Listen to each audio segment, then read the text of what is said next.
তো মাঝে লোক আসসালামু আলাইকুম হইতো কি তো সহি শুদ্ধ হইতো আসসালামু আলাইকুম। আর শরীয়তের মধ্যে দুইটা সালাম আছে, কিতা আছে?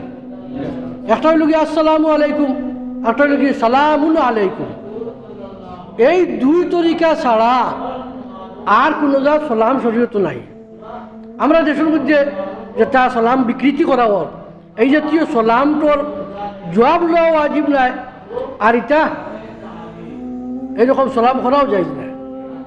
তার লাগি সালাম সমাজের প্রত্যেকটা মানুষে, আমরা ইসলাম দরদি যত মানুষ আছে প্রত্যেকে সালামি করে সহি শুদ্ধ করতাম।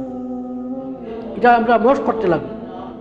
তার লাগিয়ে প্রত্যেক জিনিস জফিয়া মশ করা লাগে। ইনশাআল্লাহ তাআলা আমরা জফিয়া আসসালামু আলাইকুম কিংবা তো সালামুন আলাইকুম ও দুইটা তরিকারে আমরা হিফজ করমু, জফিমু। জফিয়া একটারে সমাজের মধ্যে একটার বহুল প্রচার প্রসার করা হইতো, সালামের ব্যাপক প্রচার প্রসার হইতো। আর ইফশাউস সালাম মিনাল ইমান, আর সালামরে বহুল প্রচার করা এগুলো ইমানের একটা অংশ।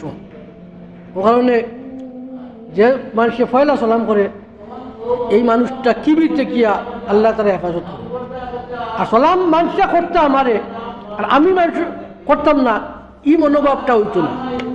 মনোভাব থাকতো সবসময় আমি সালাম করতাম।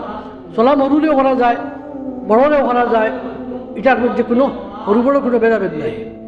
নবী সাল্লাল্লাহু আলাইহি ওয়াসাল্লামের তরিকা হরুলেও করছেন, বড়লেও করছেন। ও কারণে সালামটার ব্যাপকভাবে আমরা প্রচার প্রসার করি।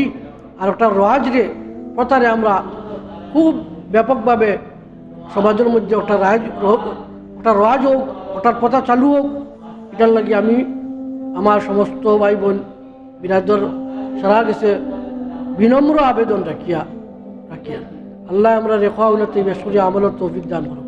আমিন।